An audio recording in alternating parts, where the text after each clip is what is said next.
Fondé en 1789 par Ernest Sibiril, le chantier naval de Carantec a été acheté il y a 5 ans par Jean-Pierre Le Goff, séduit par le passé de l'entreprise, son savoir-faire, son potentiel et donc ce qu'elle représente. Avec son histoire, c'est une porte de sortie vers la liberté. Ce qui s'est passé pendant la guerre ici, il y a eu 206 résistants, je crois, qui sont partis, dont la femme de De Gaulle, dont le grand-oncle de Vincent Bolloré, Gwenaël Bolloré. Il y avait un réseau qui s'appelait Sibiril qui a permis effectivement d'échapper plus de 200 personnes. Donc c'était absolument remarquable. Donc il y a toute une histoire qui est liée à cet emplacement et je crois que c'est ça qu'il faut faire perdurer. L'homme d'affaires, qui a également racheté Henriot Quimper, ne s'engage pas dans une entreprise sans qu'elle réponde à certaines valeurs qui lui sont chères. Il a donc naturellement changé le nom de l'entreprise, mais dans la continuité. J'ai failli l'appeler Sibiril 1789. Comme Henriot 1690, parce que j'aime bien savoir d'où on vient. C'est-à-dire, ma devise, c'est les racines du futur. C'est-à-dire, c'est pas la nostalgie du temps passé, mais c'est les pieds dans le granit, la tête dans les étoiles. L'entreprise, qui compte aujourd'hui 25 employés et 3 dirigeants, a gardé les avantages de l'entreprise familiale et certaines particularités, comme nous l'explique l'actuel directeur, Tristan Pouliquin. La particularité du chantier, c'est que les gens font carrière ici, il y a très peu de turnover. Là, on a un monsieur qui va partir à la retraite dans 2 semaines. Il a commencé au chantier, j'avais 1 jour. Donc il y a une continuité dans le chantier, et un transfert de connaissances et de savoir-faire, ce qui est très important. Le fait d'être moins de 25 salariés, ça nous a permis de faire le dos rond pendant la crise, à partir de 2008. Et puis ça nous permet aussi d'être très réactifs, et ça c'est quelque chose que les clients aiment beaucoup. C'est-à-dire qu'ils savent, quand ils appellent, ils savent qu'ils vont avoir Thomas au téléphone ou moi directement, ça passe pas par des services.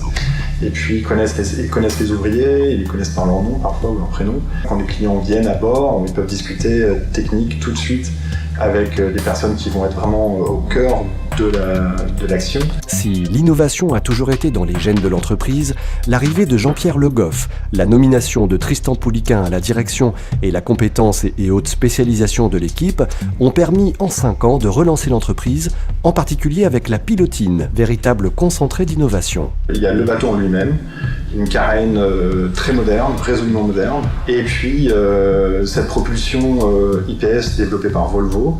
Donc c'est une propulsion à pod, ce qui est complètement nouveau dans le domaine du pilotage et des applications commerciales. Donc ce sont 2 petites hélices montées sur des pods qui tournent vers l'avant. Donc on gagne en manœuvrabilité, en vitesse et en consommation de carburant, puisque Volvo explique qu'on peut gagner jusqu'à 35 à 40% de consommation. L'innovation vient finalement de l'ensemble carène pod. Donc les 2 qui marchent très bien ensemble, c'est-à-dire qu'on a conçu le bateau autour de cette propulsion. Mais l'innovation technologique ne peut arriver seule, et l'équipe a dû repenser sa méthode de travail et sa manière d'appréhender le marché. Là, on a travaillé un peu différemment, c'est-à-dire que normalement, les clients viennent au chantier avec des plans d'architectes et ils nous demandent de construire selon les plans des architectes qu'ils nous apportent. Et là, on allait cibler un besoin. On a fait une étude de marché, on a fait un cahier des charges. On a choisi un architecte qui était justement motivé, un architecte naval qui était motivé pour aller dans cette direction de l'innovation. On avait un cahier des charges qui nous disait qu'il ne fallait pas non plus réinventer l'architecture navale, faire quelque chose de simple, mais intégrer quand même ce côté innovant grâce à cette motorisation développée par Volvo.